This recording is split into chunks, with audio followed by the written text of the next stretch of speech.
ஏற்கனவே திமுக தோல்வி அடைய போகிறது என்ற பிரச்சாரம் மக்களிடம் பிரபலமாகி வருகிறது. ஏன்னா அந்த அளவிற்கு மோசமான ஆட்சி நடைபெறுகிறது. அதனால பிரச்சாரம் எப்பொழுது தொடங்கினாலும் எங்களுக்கு வெற்றி தான். கட்சி ரீதியாக வேட்பாளர்கள் எல்லாம் முடிவு செய்த பின்பு அதிகாரப்பூர்வமாக நாங்கள் பிரச்சாரத்தை தொடங்குவோம். அதனால நிச்சயமா எங்களுக்கு வெற்றி கிடைக்கும். இல்ல, நான் தேசிய ஜனநாயக கூட்டணிக்கு தமிழ்நாடு முழுசு எப்படி இருக்குன்னு தான் சொல்ல முடியும். அதனால நேற்றைய தினம் மரியாதைக்குரிய அண்ணன் எடப்பாடியார் அவர்களுக்கு எவ்வளவு ஆதரவு இருந்தது என்று நீங்களே பார்த்திருப்பீங்க. அதனால நான் சென்னையில எப்பொழுதெல்லாம் அண்ணன் எடப்பாடியார் நிகழ்ச்சி நடத்துகிறார்களோ சோளிங்கர்ல கலந்துகிட்டேன், நேற்று கலந்துகிட்டேன். அதனால மகிழ்ச்சி தான். தேசிய ஜனநாயக கூட்டணியின் இன்னொரு தலைவர் என்ற முறையில் கலந்து கொண்டேன். அபரிதமான ஆதரவு இருக்கிறது. தாமரை நிச்சயமாக மயிலாப்பூரில் வெற்றி பெறும்.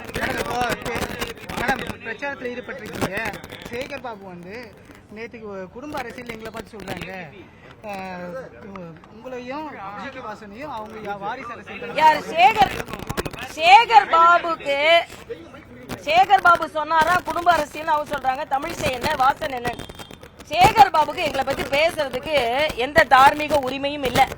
நான் அப்பா வளர்த்த பொண்ணு, ஆனா நான் தேசியத்துல போய் என்ன தஞ்சம் புகுந்தேன். ஏன்னா மோடி அவர்களை எனக்கு பிடிக்கும்னு. அம்மா வளர்த்த சேகர் பாபு அப்பாட்ட போய் அடிமையானாரு. அதனால அவரு எங்க அப்பா பத்தி எல்லாம் பேசவே கூடாது.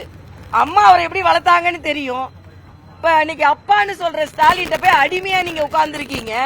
அதனால அம்மா வளர்த்த சேகர் பாபு அப்பாட்ட போய் அடிமையானதை வச்சு அப்பா வளர்த்த பொண்ணை பத்தி பேசக்கூடாது. நான் அப்பா கட்சியில இல்ல, வாரிசு அரசியலை நான் எந்த விதத்திலையும் பயன்படுத்திக் கொள்ளவில்லை. நானே 27 வருஷம் ஆச்சு பாஜக சேர்ந்து. அடிப்படை உறுப்பினர்ல ஆரம்பிச்சு மண்டல், மாவட்டம், மாநிலம், தேசியம் அப்படின்றதுல நான் வளர்ந்திருக்கேன்.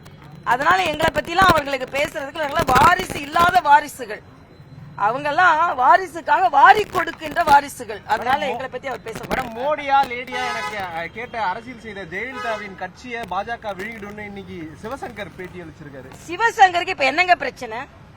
டெல்லிக்கு போனா அவருக்கு என்ன பிரச்சனை? ஒண்ணு என்னன்னா பயம் படுறாங்க. டெல்லிக்கு போய் அண்ணன் எடப்பாடியார் ஒருவேளை டிக்கெட் போட்டாருன்னு வச்சுக்கோங்க, இங்க திமுக சிவசங்கர்ல ஆரம்பிச்சு முதலமைச்சர் வரைக்கும் உதறல் எடுத்துக்குது. டெல்லி எங்கங்க இருக்கு? டெல்லி இந்தியாக்குள்ள தானே இருக்கு, தலைநகர் தானே டெல்லி. அதனால டெல்லிக்கு போனா இவங்க பயம் எடுத்துக் கொள்கிறது. ஏன்னா அந்த அளவிற்கு குற்றவாளிகளாக இந்த அமைச்சர்கள் எல்லாம் இருந்து கொண்டிருக்கிறார்கள். இன்னைக்கு என்ன பட்டியல் எல்லாம் அமைச்சர்கள் இருக்கிறார்கள். உங்க பட்டியல்ல யாரெல்லாம் இருக்கா? வாரிசுகள் தானே அதிகம் இருக்கிறீங்க. இன்னொன்று, உங்க அமைச்சர்கள் சில பேர் போட்டி போட முடியாத நிலை ஏற்பட்டு இருக்கிறது. அதனால இவங்க எனக்கு ஆச்சரியமா இருக்கு. காலையில அமித்ஷா அவர்களிடம் இருந்து தகவல்களை வாங்கி வருகிறார்கள் அப்படின்னு சொல்லி நீங்க பாத்தீங்களா? இன்னொன்னு, ஸ்டாலின் அவர்கள் கனிமொழி ஏன் டெல்லிக்கு போனாங்க? இன்னைக்கு யார்கிட்ட இருந்து தகவல் வாங்குறீங்க? சரி, நாங்களாவது கூட்டணி கட்சி தலைவர்களிடம் இருந்து சில தகவல்களை பெற்றுக் கொள்கிறோம். நீங்க உங்க கூட்டணி கட்சி தலைவர்களை எப்படி மதிக்கிறீங்க? அண்ணன் திருமாவளவனை பத்தி பேசுனா நீங்க அவங்களுக்கு நியாயம் கொடுக்கல. அங்க உள்ள கம்யூனிஸ்டுகளுக்கு நியாயம் கிடைக்கல. உடனே இன்னைக்கு சொல்லுவாங்க நாங்கெல்லாம் நியாயத்தோட தான் இருக்கணும். எங்களை காட்டி பயமுறுத்தி ஒரு சீட்டை குறைக்கிறாங்க. ஆக ஸ்டாலினுக்கு நாங்க உதவி செய்து கொண்டிருக்கிறோம். அவங்க கூட்டணி கட்சியில சீட்டை குறைக்கிறதுக்கு பாஜக உதவி செய்து கொண்டிருக்கிறது. பாஜக பயங்காட்டி அது மட்டும் இல்லைங்க. நான் நீங்க அடிமையா இருக்கிறீங்க, கம்யூனிஸ்டும் சரி விடுதலை சிறுத்தைகளும் சரி. நீங்க குறைச்சு வாங்க தயாராயிட்டு ஏன் பாஜக உள்ள வந்துரும் சொல்றீங்க? நிச்சயமா பாஜக உள்ள வந்துருச்சு, கவலையே படுறாங்க. வந்துட்டோம், அதனால நாங்க வந்துருவோம். நீங்க என்ன கவலைப்பட வேணாம், நாங்க வந்துட்டோம். அனுமதி மறுக்கப்பட்டிருக்கு. இது தேர்தல் களத்துல வேட்பாளர்கள் மக்களிடையே சென்று பிரச்சாரம் செய்யறதுக்கு எந்த தடையா இருக்கும் இன்னைக்கு சொல்லிருக்காங்களா? பாதுகாப்பு, உரிய பாதுகாப்பு இல்ல, அது சரியான அனுமதி வாங்கணும். அனுமதி வாங்கிட்டு யார் வேணாலும் செய்யலாம். அது நான் என்னன்னு தெரிஞ்சுக்கிட்டு நான் தேர்தல் அறிக்கை நாங்க தயாரிச்சுட்டோம். மாநில தலைவரோட ஒப்புதலுக்கு கொடுத்திருக்கிறோம். அவர் எப்ப ஒப்புதல் கொடுத்தாலும் நாங்க வெளியிட்டுருவோம். நல்ல அறிக்கை. பாதுகாப்பு குறித்து தொடர்ச்சியா பேசிருக்கோம். பாஜகவினுடைய தேர்தல் வாக்குறுதிகள்ல நிச்சயமா இருக்கு. தமிழ்நாட்டினோட மொத்த வளர்ச்சியும் அதில் இருக்கிறது. அண்ணன் எடப்பாடியார் அவர்கள் குளிர்ச்சியான தேர்தல் அறிக்கை கொடுத்திருக்கிறார்கள். நாங்க வளர்ச்சியான தேர்தல் அறிக்கை சேர்த்து கொடுப்போம்.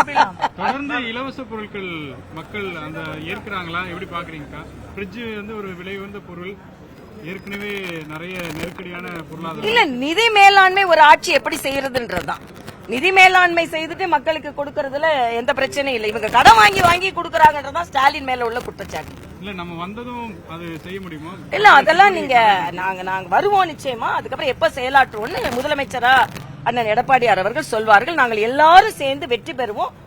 எங்களுக்கு எந்த பிரச்சனையும் இல்ல. எங்களுக்கு சீட்டு எல்லாரும் நாங்க பகிர்ந்து கொண்டதிலும் சரி, இடங்கள் பகிர்ந்து கொண்டதிலும் சரி, எல்லாருமே இணைந்து செயலாற்றி கொண்டிருந்தோம், வேகமாக பயணித்துக் கொண்டிருந்தோம் அப்படின்னு சொல்ற திமுக கூட்டணி தான் இப்போ பாண்டிச்சேரியில தெரியும்ல, நாங்க இங்கேயும் சரியா கூட்டணி அமைச்சிருக்கிறோம், பாண்டிச்சேரியிலயும் சரியா கூட்டணி அமைச்சிருக்கிறோம்.